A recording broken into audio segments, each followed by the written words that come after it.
Alright, so you know how every year we all pretend Samsung's going to shake things up, and then the phone drops and it looks basically the same as the last one with a slightly different camera ring. Yeah, not this time. I've been messing around with these dummy units of the S26 Ultra, the S26, and the S26 Edge, and I'm telling you right now, Samsung might be cooking up one of the biggest design shits they've done in years, and I did not expect it to be this noticeable.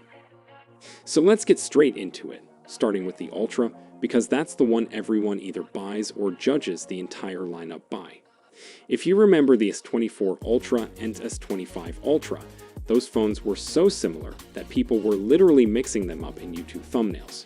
Floating lenses, tiny tweaks, spot the difference energy. But the S26 Ultra finally breaks the cycle. Instead of those separate floating circles, Samsung's almost certainly moving to a pill-shaped camera island.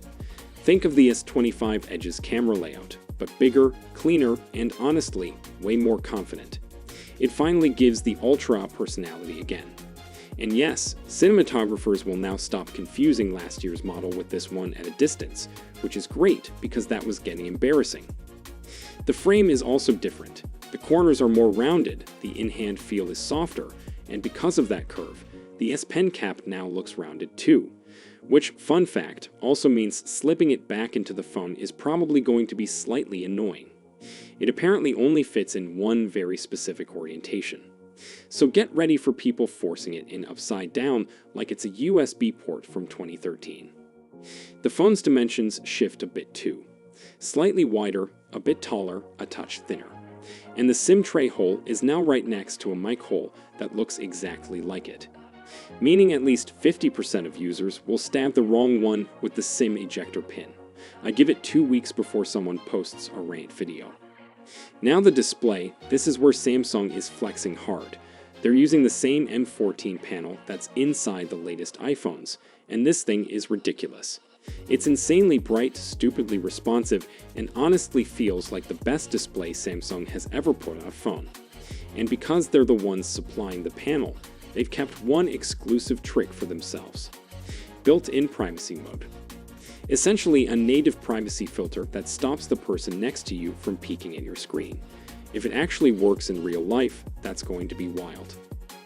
They're also bringing in 3rd-gen anti-reflective coating, and the bezels shrink again because Samsung refuses to stop chasing the dream of the bezel you can't see. Camera-wise, keep your hype in check. The main 200 megapixel sensor stays, but now with a wider f1.4 aperture. The 5x periscope also gets a slightly larger aperture, and the regular telephoto switches to a 12 megapixel sensor. These are refinements, not revolutions, and if Samsung really wants to keep up with what Apple's doing with ProRes, rumor is they might add their own version through ATV codec support. They need to be more aggressive though, because Vivo and Oppo have been creeping up fast. Performance is where things get interesting again.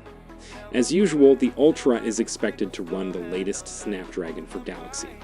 But Samsung is also testing Exynos 260 internally, and some early Geekbench screenshots show Exynos actually beating Snapdragon in single core. It doesn't guarantee a global rollout, but it does make everything unpredictable again. RAM is locked at 16 GB, storage goes up to 1 TB, battery stays at 5,000 milliamps, or possibly 5,200 according to a newer leak, and charging should bump up to 60 watts. Plus, Samsung is reportedly adding magnetic Q 2.2 charging, their take on MagSafe. Software should launch with One UI 8.5, but pricing is still up in the air. Earlier leaks claimed it would stay the same, but with how expensive everything is right now, I wouldn't bet on that. Colors, no leaks yet, but for the love of all things holy, let's hope they skip the orange this year. Now the regular S26, same fresh design language. Pill-shaped camera module, softer corners, and that SIM hole next to mic hole problem again. It's 6.9mm thin, the display is a slightly bigger 6.27 inches, and it gets brighter too.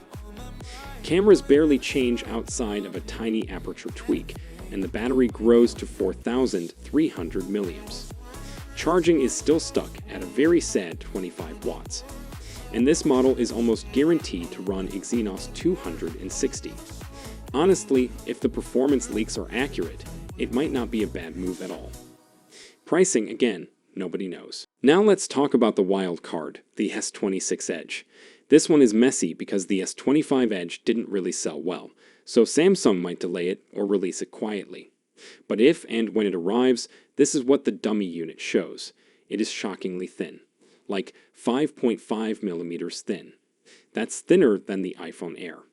The camera layout looks insanely iPhone-like, but that's not copying. It's because Samsung pushed all the internal hardware toward the top so the rest of the phone could be razor thin. The display stays the same as last year, but the cameras improve a lot. It uses the same 200 megapixel main sensor from the Ultra and gets a refreshed 50 megapixel ultra-wide. The processor is Snapdragon 8 Gen 2 instead of Exynos, which is Samsung's way of making the Edge more appealing after the previous model flopped. Battery jumps to 4,200 milliamps, but the charging still stays the same. Pricing? Yeah, still a mystery. As for the S26 Plus, nobody seems to know if Samsung's even releasing it. It might get replaced by the Edge entirely, or it might quietly launch with specs, similar to the S26, but with a bigger screen, bigger battery, and faster charging.